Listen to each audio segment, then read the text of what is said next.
ఖగోళ శాస్త్రంలో మరో అద్భుతం ఆవిష్కృతమైంది. జీరో షాడో ఏర్పడింది. భూమి తన చుట్టూ తాను తిరుగుతూ సూర్యుని చుట్టూ తిరుగుతున్నప్పుడు సూర్యకిరణాలు ఏ ప్రాంతంలో అయితే నిట్టనిలువుగా పడతాయో అప్పుడు నీడ అదృశ్యమైపోతుంది. ఇవాళ మధ్యాహ్నం 12:04 నుంచి 6 నిమిషాల వరకు నీడ మాయమైపోయింది. గోరా టెక్నో హబ్ ఆధ్వర్యంలో జీరో షాడో డే కార్యక్రమం నిర్వహించారు. ఈ కార్యక్రమంలో డాక్టర్ సమరం విద్యార్థులు పాల్గొన్నారు. నీడ మాయమవడాన్ని ఆసక్తిగా తిలకించారు. మరింత సమాచారం మా ప్రతినిధి కనకారావు అందిస్తారు. విజయవాడ గోరా టెక్నో హబ్ ఆధ్వర్యంలో జీరో షాడో డే నిర్వహించారు. దీంట్లో విద్యార్థులందరూ కూడా చైన్ సిస్టంలో నిలబడి దీన్ని వీక్షించారు. వాళ్ళంతా అనుభూతిని పొందారు. అయితే ఈ జీరో షాడో డేకి సంబంధించి ప్రత్యేకతలు ఏంటి, దీనికి సంబంధించి మనతో మాట్లాడేందుకు గోరా టెక్నో హబ్ ప్రతినిధి ఉన్నారు. ఆయన అడిగి మరిన్ని విషయాలు తెలుసుకుందాం. సార్ చెప్పండి, ప్రధానంగా జీరో షాడో డే అంటే అసలు ఏంటి, దీని ప్రత్యేకత ఏంటో? మనందరికీ తెలుసు, సూర్యుడు భూమి ఉంది. సూర్యుడి నుంచి వేడి వెలుతురు వస్తున్నాయి. వెలుతురు వలన ప్రతి దానికి షాడోస్ ఏర్పడతాయి. ఆ షాడోస్ పొద్దున్నే మీరు చూస్తారు. సూర్యోదయం సూర్యాస్తమయం వచ్చిన మనం నించున్నట్లయితే సూర్యుడు తూర్పును ఉదయిస్తారు కాబట్టి పడమర వైపు షాడో పడుతుంది. మధ్యాహ్నం అయిపోయిన తర్వాత షాడో చిన్నదైపోయి మళ్ళీ తిరిగి తూర్పు వైపుకి వెళ్ళిపోతూ ఉంటుంది. అయితే ఏంటంటే భూమి తన చుట్టూ తాను తిరుగుతూ సూర్యుడి చుట్టూ తిరుగుతోంది. తన చుట్టూ తాను 1000 మైళ్ళ వేగంతో తిరుగుతోంది. అలాగే సూర్యుడి చుట్టూ 365 రోజులు తిరిగి రావడానికి 1 సంవత్సరం పడుతుంది. ఇది 23.5 డిగ్రీలు వంగి ఉంది మన భూమి.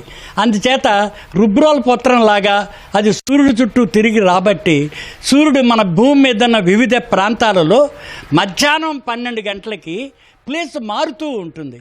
ఈరోజు మనం చూసినట్లయితే మే 6వ తారీఖు మధ్యాహ్నం 12:04 నుంచి 6 నిమిషాల వరకు మనకి సరిగ్గా మన నెత్తి మీద విజయవాడ బెంచ్ సర్కిల్లో సూర్యుడు ఉంటాడు. అందుచేత మన నీడ ఏమవుతుందంటే ఈ పడమర నుంచి తూర్పుకి వెళ్ళేప్పుడు ఇక నీడ కనిపించదు. మన యొక్క ఇది మనమే అబ్జర్వ్ చేసేసుకుంటాం మన బాడీలోనమాట. ఆ 2 నిమిషాలు ఏంటంటే ప్రతి 4 నిమిషాలకి 1 డిగ్రీ సూర్యుడు పక్కకి తిరిగిపోవడం జరుగుతూ ఉంటుంది. షాడో కూడా పెరుగుతూ ఉంటుంది.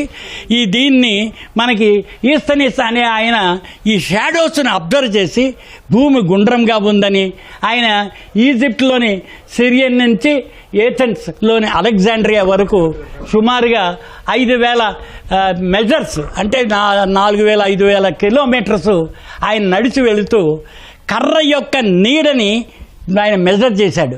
ఆ నీడను బట్టి భూమి గుండ్రంగా ఉందని, దాని తర్వాత దాని వ్యాసార్థము కనిపెట్టారు. తర్వాత మనం ఇప్పుడు జీపీఎస్ సిస్టమ్ చెప్పుకుంటున్నాం. కానీ ఎక్కడైనా సరే ఈ డెవలప్ చేసుకుని ఆయన ఏం చేశాడంటే ఒక కోన్ని సెంటర్లో ఒక పోలు పెట్టి మార్క్ చేశాడు.